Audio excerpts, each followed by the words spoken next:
வீடியோல நாம இன்னைக்கு பார்க்க போற டாபிக் கிளாஸ் 6ல இருக்கக்கூடிய நீம் பாபா அப்படின்ற ப்ரோஸ் தான் பார்க்க போறோம். ரொம்ப ரொம்ப ஈஸியான கதை தான் இது. ஸோ ஆம்பர் அப்படின்ற ஒரு பொண்ணுக்கும் அங்க இருக்கக்கூடிய நீம் ட்ரீக்கும் நடக்கக்கூடிய ஒரு கான்வர்சேஷன் தான் நமக்கு இதுல சம்மரியா கொடுத்துருக்காங்க. ஸோ ஆம்பர் அவளுக்கு வந்து ஸ்கூல் விட்டு வந்ததுமே அங்க இருக்கக்கூடிய வேப்ப மரத்து நிழல்ல தான் எப்பவுமே வந்து விளையாடுவாளாம். ஸோ அதே மாதிரி தான் ஸ்கூல் விட்டு ரிட்டர்ன் ஆனதும் அந்த வேப்ப மரத்து நிழலுக்கு போய் விளையாண்டுட்டு இருக்கா.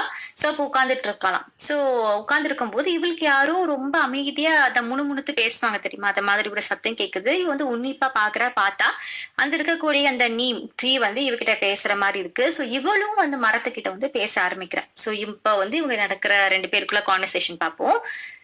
நம்மளோட ஆம்பர் அவ சொல்றா நமஸ்தே சொல்றா. நமஸ்தே அப்படின்னா வணக்கம் அர்த்தம். என்னோட பேர் ஆம்பர், நான் வந்து உன் கூட வந்து பேச வந்து ஆசைப்படுறேன் அப்படின்னு அந்த மரத்தை பத்தி சொல்றேன். உடனே நம்மளோட நீம் பாபா, ஓகே, அந்த மரத்தோட பேர் வந்து நீம் பாபா அப்படிங்கிறது, ஏன்னா ரொம்ப வயசான மரமா அது. ஸோ பாபா அப்படின்னு சொல்றாங்க. ஸோ நீம் பாபா என்ன சொல்றாங்க, கண்டிப்பா நீ என் கூட பேசலாம், எனக்கு வந்து உன்னை நல்லா தெரியும், நீ சின்ன குழந்தையில இருந்தே என்னோட மரத்தடி நிழல தான் விளையாண்டுட்டு இருப்ப அப்படின்ட்டு. ஸோ என்னை வந்து நீம் பாபா நீ வந்து கூப்பிடலாம் அப்படின்ற மாதிரி சொல்றாரு. ஸோ நம்மளோட ஆம்பர் என்ன சொல்றா, நான் உங்களோட நீம் ட்ரீயை பார்த்து உங்களை வந்து நான் நிறைய இடத்துல பார்த்திருக்கேன் அப்படின்னா, அந்த வேப்ப மரம் அப்படிங்கிறது நிறைய இடத்துல வந்து இருக்கு இல்லையா. ஸோ இது மாதிரி நிறைய இடங்கள்ல பார்த்திருக்கேன். உங்களை பத்தி நீங்க ஏதாவது சொல்லுங்களேன், உங்ககிட்ட இருக்கக்கூடிய நல்ல குணங்கள் ஏதாவது சொல்லுங்களேன் அப்படின்ற மாதிரி சொல்றோம். அதுக்கு நம்ம நீம் பாபா என்ன சொல்றாங்க அப்படின்னா, நான் ரொம்ப வயசானவன், நான் வந்து மில்லியன் ஆஃப் இயர்ஸ் முன்னாடியே நான் வந்து இந்த உலகத்துல வந்து வந்துட்டேன். அதுவும் நார்த் இந்தியாவில தான் அண்ட் மியான்மர் இந்த இடத்துல தான் வந்து ஃபர்ஸ்ட் வந்தேன். அதுக்கப்புறம் என்னோட ஃபேமிலி வந்து எல்லா இடத்துலயும் ஸ்ப்ரெட் ஆக ஆரம்பிச்சிட்டோம் இந்தியால ஃபுல்லா அப்படின்னு சொல்றாங்க. உன்னை ஆம்பர் சொல்றா, ஓ அவுட் சைட் இந்தியா கூட நீங்க ஸ்ப்ரெட் ஆயிருக்கீங்களா, நீம் ட்ரீ வந்து எங்கெல்லாம் வேற எந்தெந்த இடத்துல எல்லாம் இருக்கும் அப்படின்ற மாதிரி கேக்குறாங்க.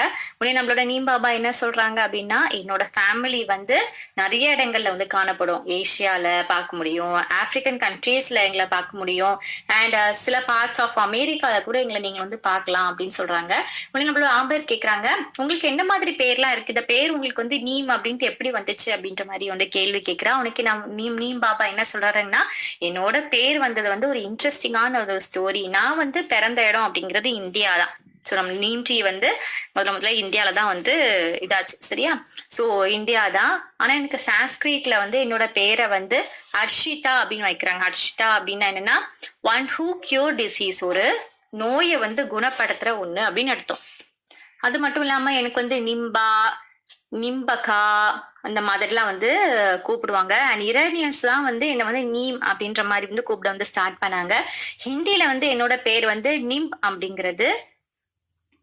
இந்தியால நிறைய வேறு வேறு இடத்துல இருக்கும் இல்லையா. ஸோ ஊருக்கு ஏற்ற மாதிரி என்னை வந்து நிம், லீம்பா, நிமோரி, நிம்பா, மூட், நிம்பி, நிம்மு இந்த மாதிரிலாம் என்ன கூப்பிடுவாங்க அப்படின்ற மாதிரி சொல்றாங்க. அண்ட் சயின்டிஸ்ட் கூட என்ன வந்து பிட்டர் கிரேஸ் ஆஃப் காட் அப்படின்னு சொல்லுவாங்க, நேச்சர் கிஃப்ட் டு மேன் அப்படின்னு சொல்லுவாங்க, கிளீனஸ்ட் பார்ட்டிங் ட்ரீ அப்படின்னு சொல்லுவாங்க, மேஜிக்கல் ட்ரீ இந்த மாதிரிலாம் வந்து சொல்றாங்க. அப்புறம் என்னன்னு சொல்றாங்கன்னா, the tree of 12th century, 12th centuryல இருந்து வந்ததுனால ட்ரீ ஆஃப் 12th century இந்த மாதிரி நிறைய பேர்களை வச்சு இன்னும் கூப்பிடுவாங்க அப்படின்னு சொல்றான். நம்ம நீம் ட்ரீ வந்து ஆம்பர் கிட்ட வந்து சொல்லிட்டு இருக்காங்க. அது கூடவே நம்ம ஆம்பர் சொல்றாங்க, எனக்கு நல்லா தெரியும், பீப்புள் வந்து அவங்களோட வந்து டீத்தை வந்து கிளீன் பண்ணணும் அப்படின்னா உங்ககிட்ட இருக்கக்கூடிய அந்த சின்ன திங்ஸ் அப்படின்னா சின்ன கிளை அப்படின்னு அர்த்தம், சரியா. ஸோ அதை வச்சு வந்து பல் வளர்க்குவாங்க. அண்ட் உங்களோட அந்த லீவ்ஸ் எல்லாமே வந்து கிளாத்தை ப்ரொடெக்ட் பண்றதுக்கு வந்து யூஸ் பண்ணிப்பாங்க. அண்ட் எனக்கு நல்ல ஞாபகம் இருக்கு, என்னோட பிரதருக்கு ஒரு தடவை வந்து டிசீஸ் வந்துருச்சு. அந்த டிசீஸ் வந்து ஃபீவர், அதுக்கப்புறம் இந்த ரெட் ஸ்பாட்ல வந்து ஸ்கின்ல வந்து வந்துருச்சு.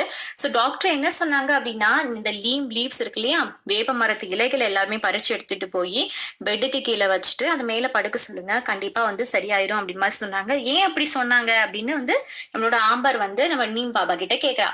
அதுக்கு நம்ம நீம் பாபா என்ன சொல்றாங்க அப்படின்னா, நம்ம வேப்ப இலைகளை வந்து ஒரு கெமிக்கல் ப்ராப்பர்ட்டிஸ் இருக்கான், அது என்ன பண்ணுமா, இந்த கிருமிகள் எல்லாத்தையுமே வந்து அழிச்சிருமா. Okay, destroy germs.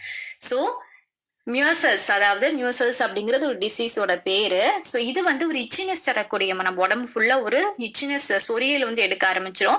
ஸோ இந்த நீம் லீவ்ஸ் இருக்கு இல்லையா, வேப்ப இலைகளை நம்ம வந்து இப்படி வச்சுட்டு படுக்கிறதுனால நமக்கு ஒரு கம்ஃபர்ட்னஸ் கொடுக்குது.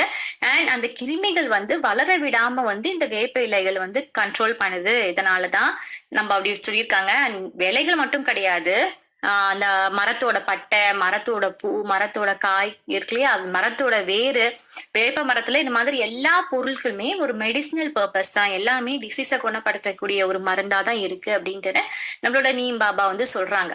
அப்போ நம்மளோட ஆம்பரும் சொல்றா, ஆமா எனக்கு ஒரு தடவை வந்து கோல்டு வந்துச்சு, என்னால வந்து ப்ராப்பரா ப்ரீத் பண்ண முடியல.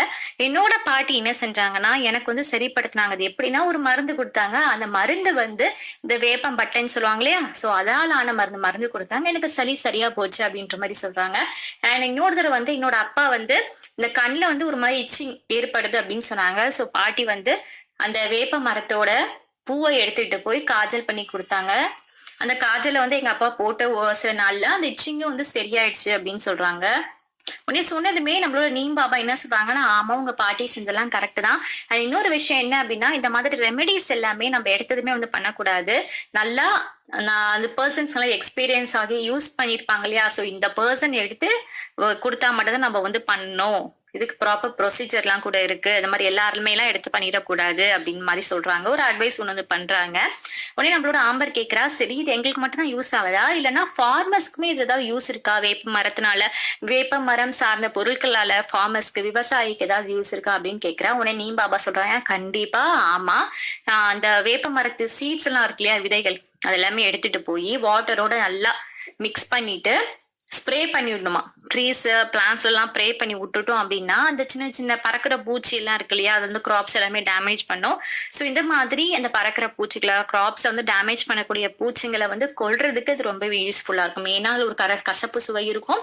கசப்பு சுவை பூச்சிகளுக்கு பறக்காது, பக்கத்துல வந்து வராது, அந்த ஸ்மெல் காரணமா வராது. ஸோ கிராப்ஸும் வளர்றதுக்கு நல்லா யூஸ் ஆகும். இதை வந்து ரைஸ் ஃபீல்ட்ல மேல வந்து தெளிச்சோம் அப்படின்னா அங்க வளரக்கூடிய மஸ்கிட்டோஸ் எல்லாம் வந்து செத்து போயிடும். மஸ்கிட்டோஸ் எல்லாமே தண்ணி தேங்கி நிற்கும் இல்லையா, ஸோ அங்கெல்லாம் தெளிச்சோம் அப்படின்னா மஸ்கிட்டோஸ் வந்து வளராது. ஸோ கிராப்போட ஈல்டும் நல்லா கிடைக்கும் அப்படின்னு சொல்றாங்க. நம்ம ஆம்பர் வந்து சொல்றாங்க, அப்போ நம்ம இந்த நீம் சீட்ஸை வந்து பவுடர் பண்ணி அதை வந்து தேங்கி இருக்கிற வாட்டர் வீட்டு பக்கத்துல எல்லாம் இருக்கல தெளிச்சா மஸ்கிட்டோ வந்து அப்ப பிரீட் ஆகாது இல்ல, மஸ்கிட்டோஸ் வந்து முட்டை போட்டு குஞ்சு பொறிச்சு அது வந்து வளராது இல்ல அப்படின்னு சொல்றாங்க. ஸோ மஸ்கிட்டோ மூலிக்க இவ்வளவு ஒரு காஸ்ட் எஃபெக்டிவான செலவு, ரொம்ப கம்மியான ஒரு செலவே இல்லை அப்படி பார்த்தா இல்லையா. அந்த வேப்பங்கொட்டையை அரைச்சு பண்றதுக்கு செலவு இருக்காது இல்லையா. ஸோ இது மாதிரி ரொம்ப ஈஸியான வழி இருக்கே அப்படின்ற மாதிரி சொல்லிட்டு இருக்கா.